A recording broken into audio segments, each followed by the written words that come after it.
Welcome to another episode of The Blue Sofa.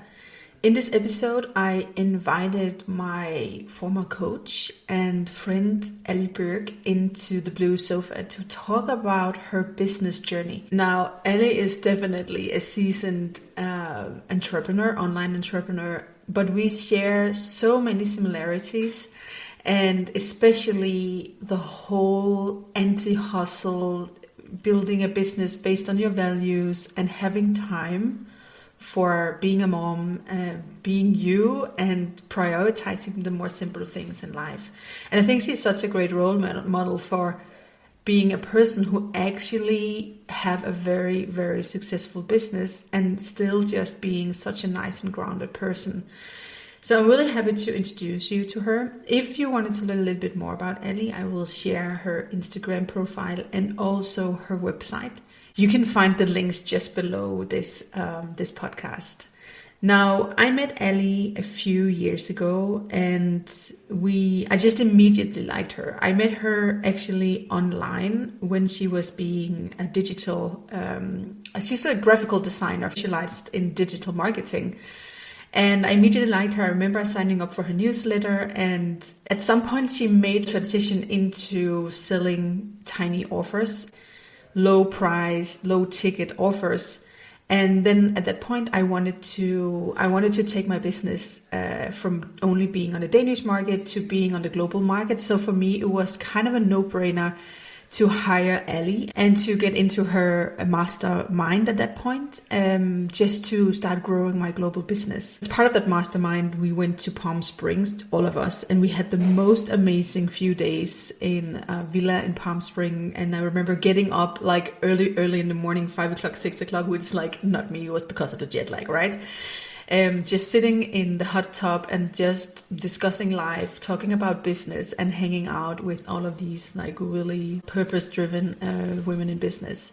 So I can't wait to introduce Allie. I think you're gonna get so many amazing takeaways from this conversation because it is looking back on 10 years of entrepreneurship, from not believing in yourself to actually making it on levels that you didn't even understand that was possible for you. So enjoy Allie's story. Thank you for being here. And for a starter, just for my audience, can you share a little bit about who you are, what you do? Yeah, absolutely. My name is Allie Bjerk, and I help entrepreneurs to sell low-ticket products that grow their email list full of buyers so that they can scale their programs more easily without pushy sales tactics. Yes, and P.S., she taught this to me, so that's why I am sitting here and actually speaking English instead of Danish. So yeah, I love it. I love your story. I love it too. It's amazing. I want to know a little bit because we have some things in common. We have 2 million kids. We have like the two of us, yeah. Yep. Tons of kids. We have a husband for many, many years, both of us. We have like house, all that good stuff. We have sourdough. Oh That's yeah, very important. Like yes. We have hobbies, and I want to talk about. I want to hear you being like a busy mom, because we are. God knows, we have husbands we need to, I don't know, take care of. I don't know. Yes. We need to control them. I don't know what we need to do about them. Yeah. If you were to, when you started your business, did you think about all of these things? Like, how do I make it work? Or were you like, well, I'm just gonna go in here and create a business and see how it works? A little bit of both. I mean, I think I had some limiting beliefs because I knew, like, a lot of people that I looked up to in marketing and in the coaching industry, they didn't have kids or they didn't have families. Like, it seemed like they were just business all the time. So I kind of had that story for myself going into it of like, well, maybe I'll never make it, quote unquote, because I'm not willing to give up my lifestyle. I'm not willing to sacrifice my family. I like having hobbies and I like having, just being present. And so I think that probably held me back, just believing that it wasn't possible. But eventually I started realizing that it is possible, but it might just look different for me than it does for other people. And I kind of fell into the whole, what I call tiny offers thing, because I was stubborn about not being willing to do launches and not being willing to, hustle and like not have boundaries. And I knew that I wanted to run my business a certain way, but I just didn't know what that looked like in the beginning. So finally, it's like I accidentally landed on tiny offers, and I was like, oh, this is a way, because I run ads. The tiny offers pay for the ads, and then grows my list without me needing to be on social media or without a lot of the things that I was kind of unwilling to do. And it just kept growing, and it became got to the point where people were like, how are you growing your business so quickly even though you're not on social media? And other people started taking notice of this. So then people were like, well, you teach me how to build the systems that where I can do that too, because a lot of people do get burned out on launching and burned out on creating content all the time and like being on this hamster wheel as an entrepreneur. So then I've always been a little bit reluctant about it, because like when people are asking me to create a group coaching program, I was like, I don't know if I want to do that. And that some of it was comfort zone, obviously, like I didn't know if I was ready to run a group coaching program, but also lifestyle. I didn't know how much bandwidth that would take. And so I reluctantly did it, and I ended up loving it. And, now I get to see entrepreneurs on calls every week, and it's so great. But I think it was definitely a balance. And as you talk, a lot of it is energetics, and it all just kind of fell into place in a way that I could have never imagined or predicted. It just kind of happened. Yeah, amazing. We have been working together for a year. So I know that, as you said, you have been part of communities where it was normal to work many, many hours and do all the things everywhere. Did you ever meet any pushback or judgment from not wanting to do that? Or was it more like an internal thing for you? Yeah, I think the biggest pushback I get are assumptions that people make about how much money my business can produce, or like what kind of business I run. A lot of people assume that because I'm not showing up on social media all the time, or because I'm not launching, that I have a lot smaller business than I do. Because so much of it's like the tip of the iceberg, right? Like so much is happening behind the scenes.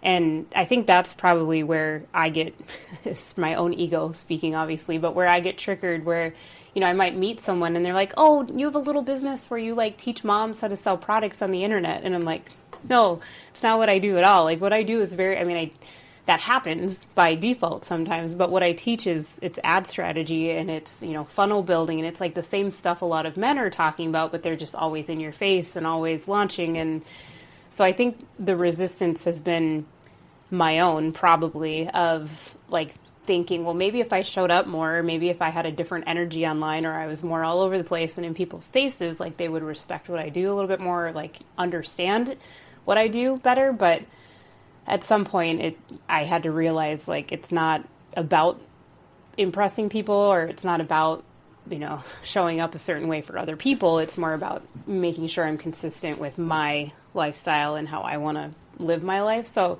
sometimes it looks a little bit quieter, but I know that the systems are there, that I'm able to generate the money that I need for my family and pay my team and invest and all the stuff that's important to me. Yeah, totally. I want to talk about this because I think this is interesting. Also, it's a theme. Like, yeah. This is apparently what we talk about on this podcast. Right. Interesting. Yep, here I am. So, yeah, but and obviously I attract people who have these values because it's my values as well. Yeah. But I know from other people I have interviewed, from my own journey, that there was this kind of moment where I realized I'm not going to do the hustle thing. Like, I tried it, I burned out, that's my story, and I'm not going to do it. And then there was this like phase of realizations, like, oh God, this is a trauma response, or the reason I'm doing is because of like my ego want improvement. Did you have any like big moment where you were like, I'm out, I'm doing this for me? Yeah, I mean, I think one of the biggest aha moments I have was I was working with a coach at the time, who she was she looked very successful from the outside, and I was at an event, and her husband at the time was there, and he made a comment to me, and he said, like, I take care of the kids, I do everything, and the coach sits in the corner and makes the money. And I was like, I don't ever want my husband to say that about me. Like, even if I am the one making the money, like, I don't want to be the one that sits in the corner on my computer making the money. Like, I want to be involved. I don't want to miss out on stuff. I don't want my kids to remember me that way either.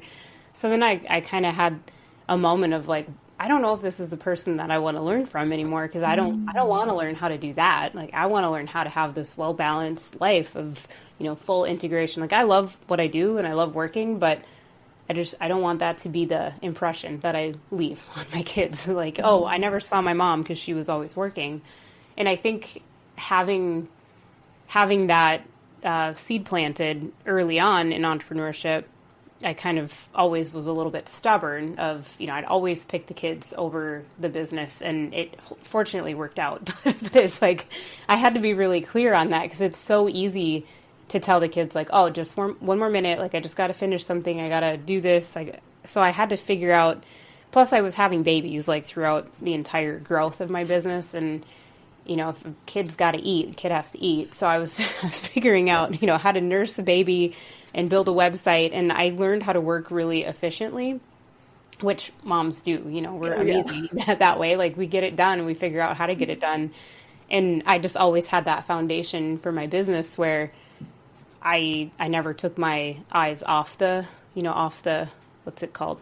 Like the goal, like the horizon line. I always knew what I was working towards. And there were definitely times where I could feel it slipping away, or I could feel, there was a crazy period, probably right around COVID, when the world was shutting down. I had my biggest day ever in sales. We did like $350,000 in sales in one day. It was nuts. And that was like the very beginning of March. And then 2 weeks later, the world shut down and my nanny quit via text message. She's like, I'm not coming back.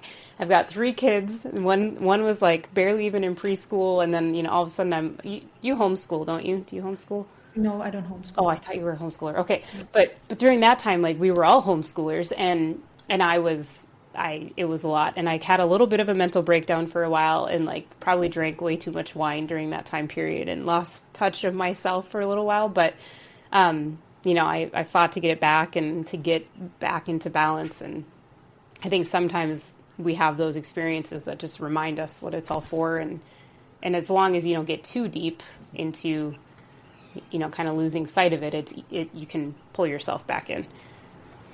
Yeah. And I just had, I love this. And I just had a conversation with another entrepreneur. Mm-hmm. And we talked a little bit about how these cycles of creativity or creation and life, where we want to be like, oh, I'm in flow. Like, everything is going great. But it's actually like the darkness. It's like the hurt. It's the chaos. And the whole, being stuck up, as you say, like being super frustrated or being out of alignment in some capacity, that teaches us so much and learns us how to live our values, basically, and get back on track. So I think it's amazing. Yeah, it's so true. Yeah, really, really amazing. Do you have any other like defining moments later on where you were like, well, I had this experience and it shaped the way I do business? Yeah, I mean, there's been so many of those throughout the years. I think one thing that I've noticed a lot is like a pattern of divorce amongst women who I don't know if you've ever noticed this, but it's like, yeah, I do. Especially female women coaches who get very successful. It's like there seems to be a pattern of that. And I remember seeing that pattern repeated, and I obviously don't know what is going to happen in the future, but like I've always tried to prioritize my relationship and say, I don't want that to be my story, and make that conscious choice of, no matter how big my business grows, I need to keep communicating and make sure we're on the same team and on the same page. And I think that seeing that happen a lot, or seeing that pattern repeated, has caused me to always make sure that I keep our relationship front and center. And I'm blessed with an amazing husband, you know, like I'm really lucky to have married one of the good ones. But I think that was a fear of mine too, that may have caused even subconscious sabotage a little bit along the way, because I was like, oh, success equals this. Like if I'm too successful, I'm going to break up my family. Or if I'm too successful, I'm going to want to move to like Fiji and run away from my family. You know, it's like those are some very weird subconscious beliefs that I had. I recognize that. Yeah. Yeah. And I think that probably it's sometimes people say it's the fear of success almost more than the fear of failure. And I think that was my fear of success because I was like, how am I going to be able to bring my family along with me? Or it was kind of hard to imagine when I saw success modeled in all these different ways, like being able to continue being satisfied in a, you know, northern Minnesota simple life when I see all this extravagance modeled for me. So I think that was something that I had to kind of grow into and accept and create my own reality and my own story around it. Because, you know, you just don't see a lot of, like, it's maybe because we're not on social media as much, we're like with our families, but like, you know, you just don't see it out there as much on social media. No, and I love this to tell this story, because I think a lot of people think it has to look in a certain way, like you have to drive. This is accelerated, but you have to drive a Ferrari, or you have to, like, I don't know. I don't even know what you have to do anymore. But, you know, all of these things you have to do when you get successful. And for many people, like I have had so many very successful people in my business, coaching them on just how to thrive, you know, just how to feel good in their choices, because most of their choices were completely out of alignment with their values, right? Yeah. So I feel, I want the new black to be all about, you know, the boring life of sourdough. Yes. Yeah, exactly. Which is not boring, by the way. No, there's so much you can do with sourdough. It's amazing. It's amazing. and tell the story about, like, the real things, like how to nourish a relationship with your husband, have be good and grounded role model for your kids and stuff like that. Because I think this is life. This is life. The other thing, you know, the Ferrari, the Porsche, whatever, it's pictures. It's like the image we want to create. And the other thing is that's life. That's where joy is. That's where thriving is. It's the small things, right? Yeah, totally. Yeah, totally. The tiny things. The tiny things? Yes. The tiny things. The tiny book. Right. Yes. Yep. Do you feel different wanting this from the communities that you have been involved in? Yeah. I mean, there's definitely been some pressure in different places. Like I'm in a peer mastermind right now, and there's a revenue minimum where you have to make X amount per year to continue to stay in the mastermind.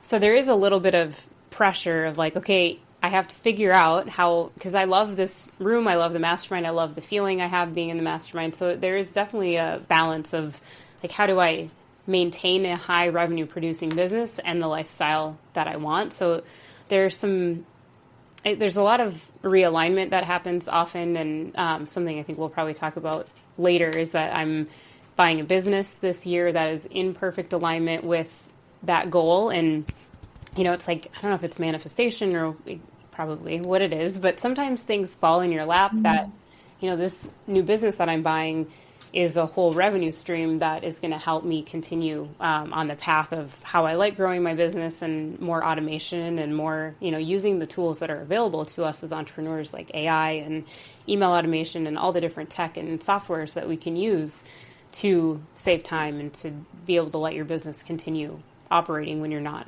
in your office. That's been something that's probably surprised me, is like when you just allow things to happen, it does. Yeah. You will be surprised on how it all works out. Yeah, it's true.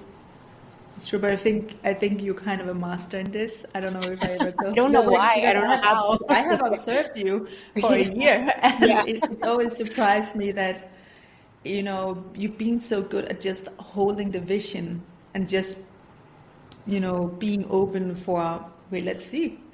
Yeah. What's going to happen? We don't know. Let's see. Yeah, that's good Yeah. feedback. 'Cause I'm super impatient sometimes, and I'm like, why is this thing not happening yet, or why am I still waiting for this other thing to fall into place? And I think sometimes we can get kind of a chokehold on our big vision, and Yeah. I felt that at times, but then something will happen, and it kind of pulls me back in and reminds me how far I've come in the last 5 years or 10 years, and I'm like, Yeah. oh yeah, it's all working out, it's all happening. So Patience. obviously you are like all about tiny offers, but I think something people don't understand about you is that you're all about systems and automating things, and you just touched on it a little bit, but because I know your background is more into like graphic design, but when does this shift? When did you start to gain the competence and the interest into more automating, systemizing, all that good stuff?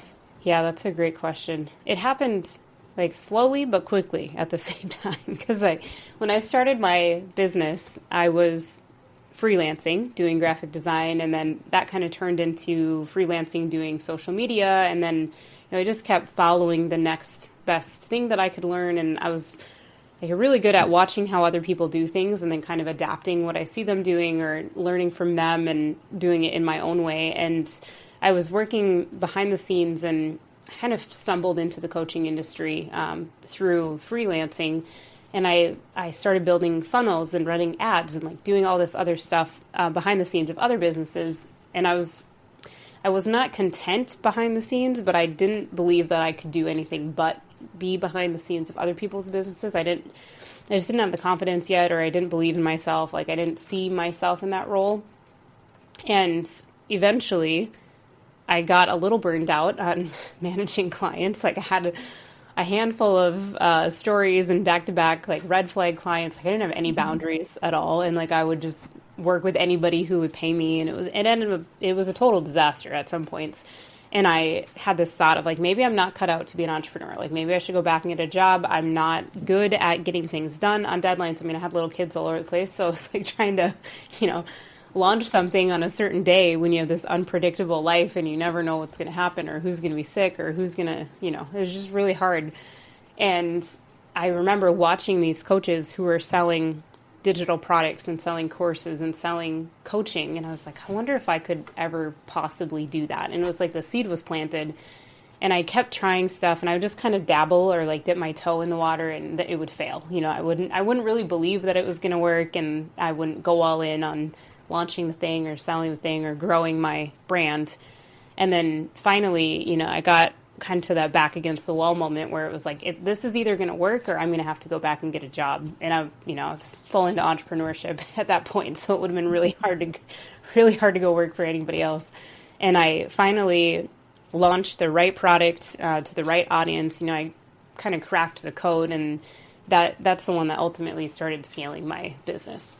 What I'm just picking up on that I think could be really interesting to talk about is what mindset and identity shift did you have to make to like believe in yourself and believe that you could make the shift from basically being someone behind the scenes to being the one on stage? Yeah, I mean, it was a really big identity shift for me. And it's one that I still have to, it's like the onion layers. Like I still find myself in rooms or in moments where I have to like remind myself who I am, and I think it happened. I decided I kept realizing the block that I had. And one of the blocks, like I was really uncomfortable on camera. And I realized, until I can get over my fear of being on camera, like I'm not going to be able to grow my business any further than I have up until this point.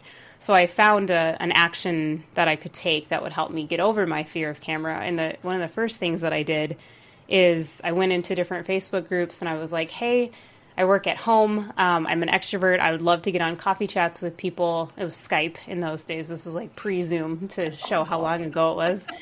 And I ended up booking 30 different coffee chats with different entrepreneurs. And I wanted to cancel every single one of them. I was like, I'm so nervous. Like I hate camera and I don't want to talk to strangers, like total social anxiety probably. And I went through with every one of them, and I talked to people, and I just asked them questions about themselves and their business, and I was like, oh, this really isn't that bad. Like, camera's not as scary as I thought it was, and I don't need to be awkward and uncomfortable. But the interesting thing about that was those 30 people turned into like huge cheerleaders for my business. So then anytime in a Facebook, because Facebook groups were where most of us were growing our businesses in those days, like anytime somebody would say, who do you recommend for ads? They tag me. Or who do you recommend for building funnels? And they'd tag me. And eventually, it was like every time I realized I was up against something of like, if I could only do blank, my business would grow or I would grow.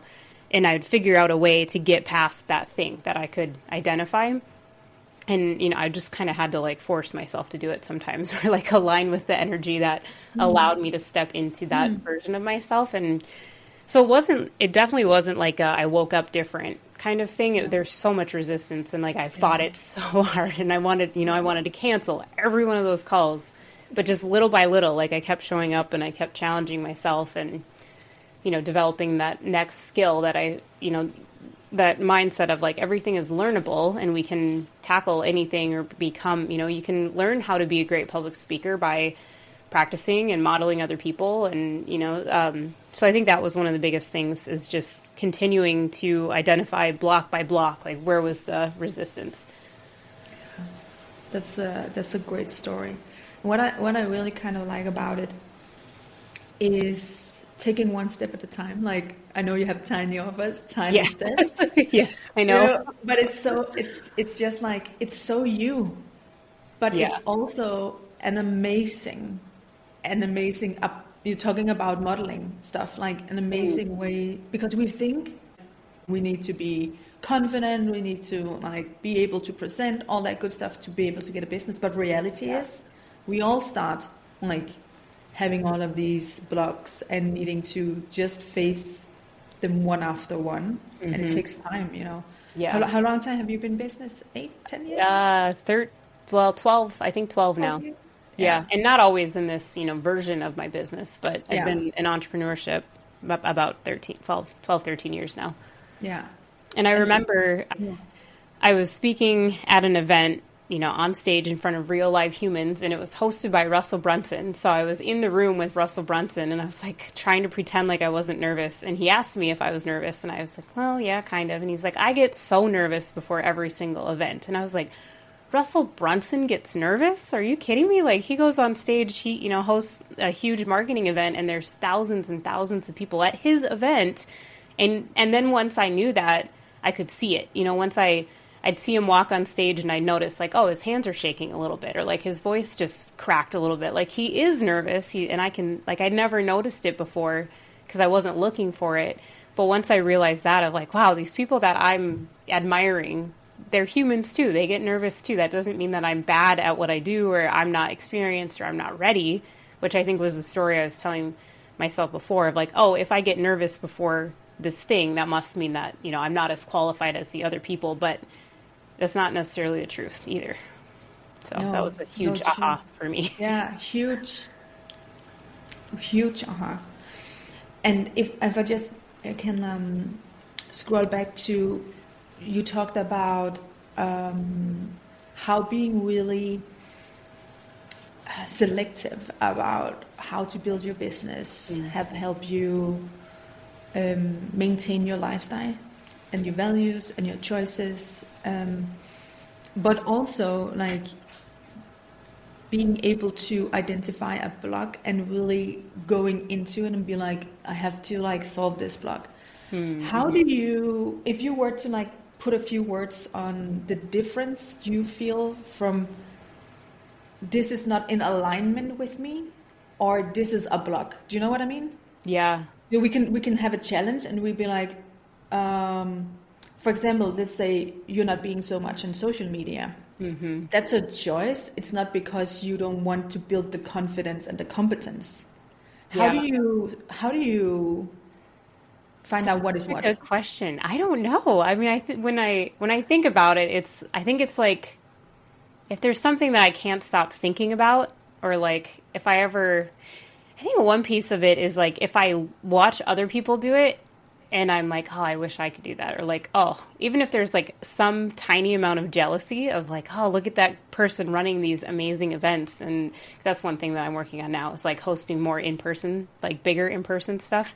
Like if I see someone else doing it and I'm kind of like, oh, well, that's cool. Like I wish I could do that. And I realize I don't believe that I could. That's when I'm like, well, especially when it keeps coming up for me, if I keep noticing it or if I see a pattern of wishing I could do something. But it's funny because sometimes it is rooted in judgment initially of like, oh, look at them. That must be nice. And I'm like, wait a minute.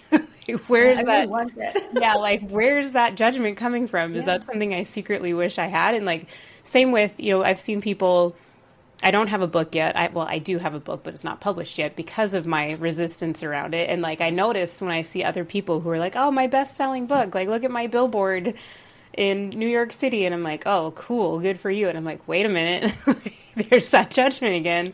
Like, what is this trying to tell me? So there still are definitely things that come up for me that I have resistance around. And I'm, I'll try to figure out like where that resistance comes from. But I think if I keep kind of wishing that I had that, or if I find some desire, because I'm not judging people that are super visible on social media. I'm just like, oh, that's not for me. Like, that's cool.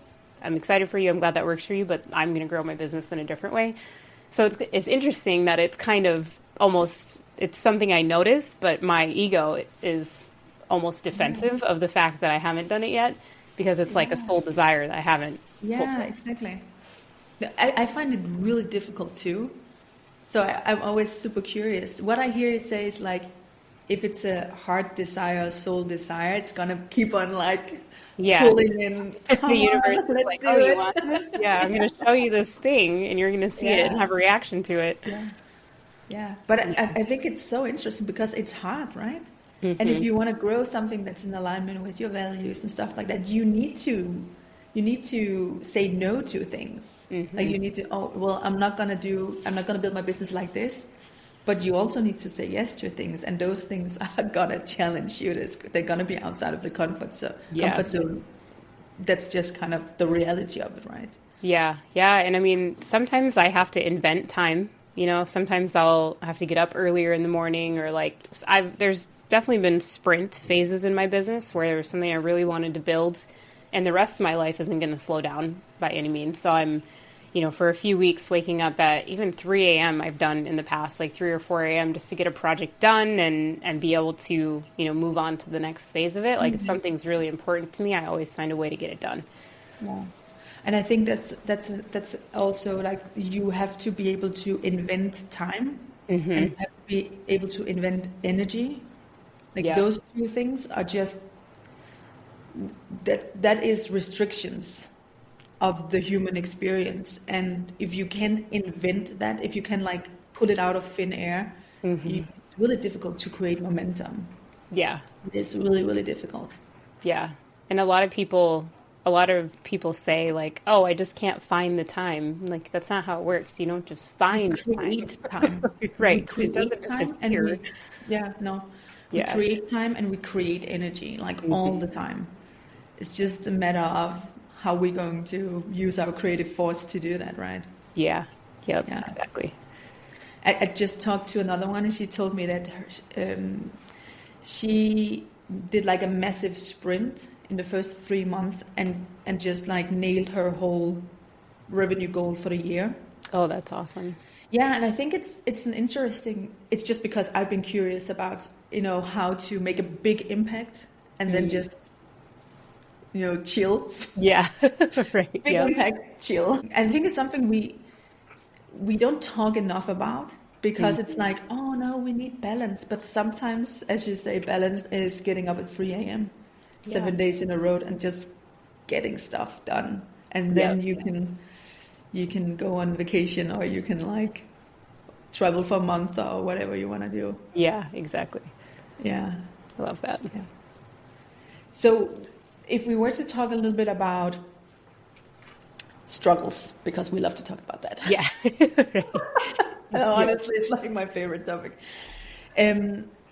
Did you have any like recent struggles that you learned something really valuable from?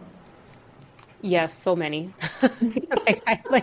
I just posted something this morning that was, oh, what was it?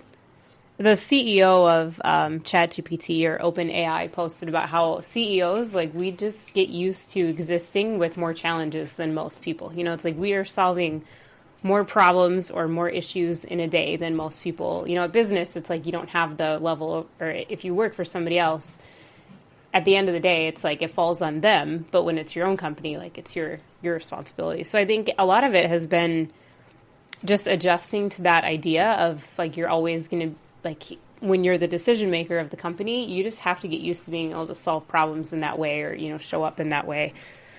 So I think hiring and managing a team is something that, like, other people can be really challenging to work with, like, to manage. And I think some of those have been some of my biggest challenges over the last couple of years, is like trying to get the right people in the right seats on my team and hire the right personalities and people that aren't full of drama and aren't, you know, like, aren't in it for themselves. Like, they're in it for the company and what we're creating for our clients. So I think that's been a big struggle, is like learning how to hire well and how to manage well and to lead well. That's something that I'm, you know, probably going to continue to develop as long as I have a business, or continue to grow into those shoes for as long as I have a business. So there's that. And I think just being able to keep up with what's working in marketing, because digital marketing's changed a ton in the last year with AI and all the things that are happening, and even market saturation. And I was telling you before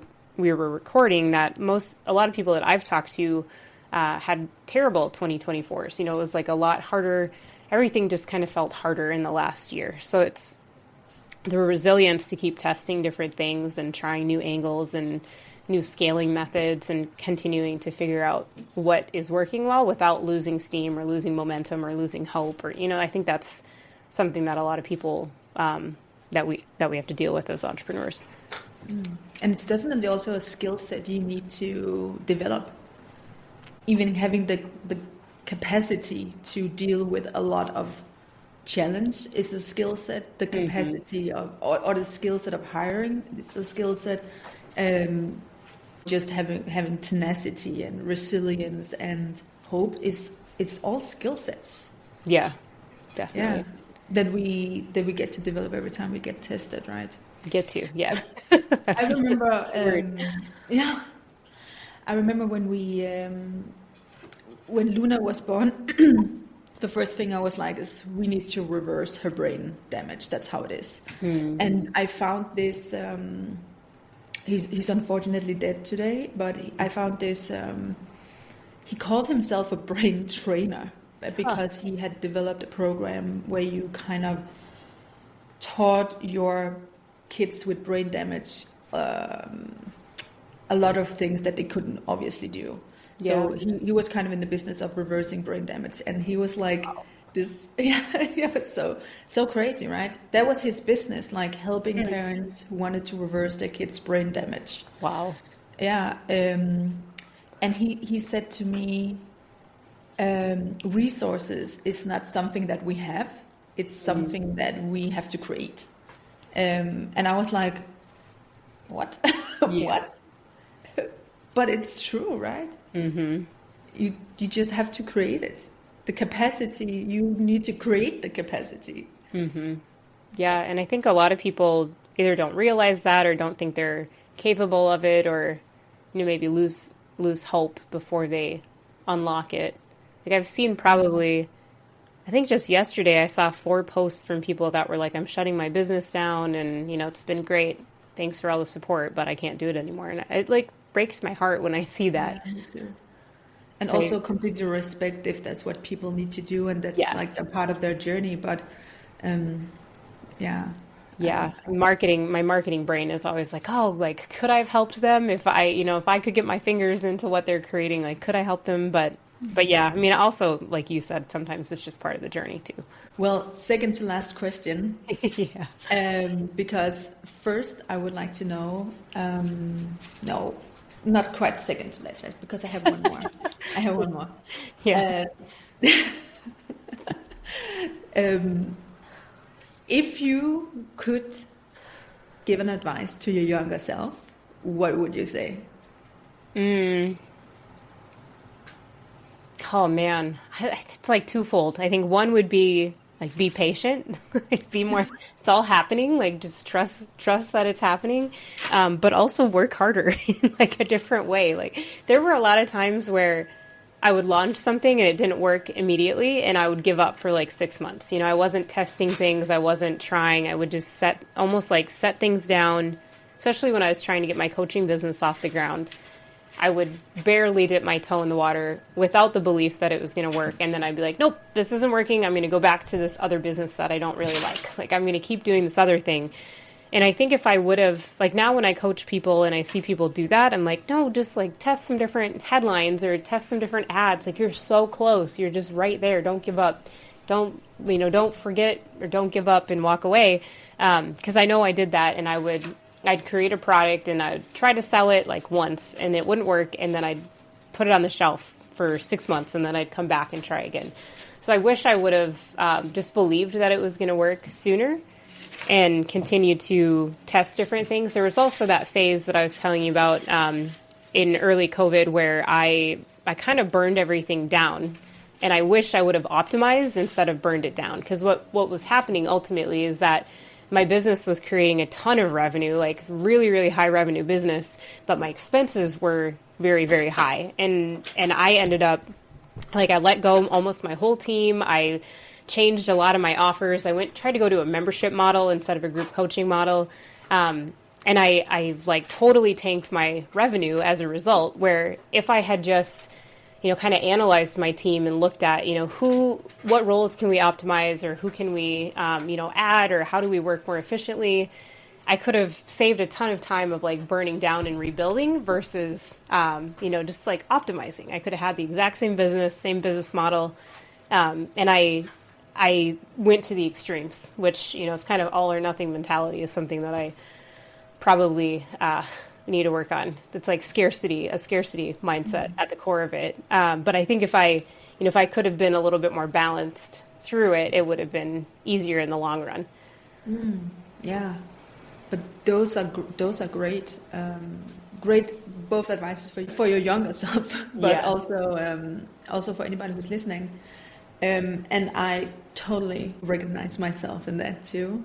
Mm-hmm. I think that's been like my most profound journey is maturing, just like maturing in myself. That's so true. Instead of being, immature. Mm-hmm. Immature and inconfident, basically. Yeah. And entitled, like. Right. Sorry myself, but I kind of was. Yeah. This should be easier. This should be working already, Like, why is this so hard? I think I've seen that in myself a lot too. Yeah. I've been like a spoiled, entitled brat, to be honest, in my early years. I'm like, I don't know how my husband was like not shaking me or something. Yeah, right. Well, that's funny. Okay. Now second to last. I promise. I want to know, where can we find you? So I hang out most on Instagram. And that username is Allie Bjerk. So it's ALLIEBJERK. It's where, I'm always messaging people and chatting in the DM. So if you hear this episode and you want to reach out, I'd love to chat with you. But then also my website is alliebjerk.com. Sounds good. And now, we are in the business of secrets. Because this is the Blue Sofa. And I'm kind of cheating because I'm not in the Blue Sofa today. But no judgment. But anyways, the whole concept is that we share a soulful secret at the end of the episode. So do you have, and you get to decide, it can be scandalous, it can be something you're launching, or you get to decide. But we would love a soulful secret too. Oh man, I don't know. So scandalous. I don't really have anything scandalous. I think probably my biggest secret right now, which now I'm going to tell you, and it's not going to be a secret, but I'm buying another business in 2025, like kind of wrapping up the transaction right now and really going, I know, it's like feels big to say that out loud. Yeah. Who would have thought that was possible? Like I'm buying someone else's business. But I've talked about tiny offers almost completely exclusively for the last, I don't know, since it started working, like probably 7 years ago. And now I'm expanding into more messaging about out of office, of like how to use the different tools available. And this new business that I'm buying is all about email automation and making your launches look like they're live, even though it's all automated. So there's a lot of cool stuff, different strategies that work way better than just evergreen funnels. It's like totally different than that, but I'm excited to add that into my toolbox of different things that I can help entrepreneurs with to get more time out of office. So that's my secret that I'm excited about. That's a juicy secret. Yeah. Very juicy. I'm excited to watch it all unfold. Oh, that is so amazing and very interesting. Like email launches as a live launch. That's innovative.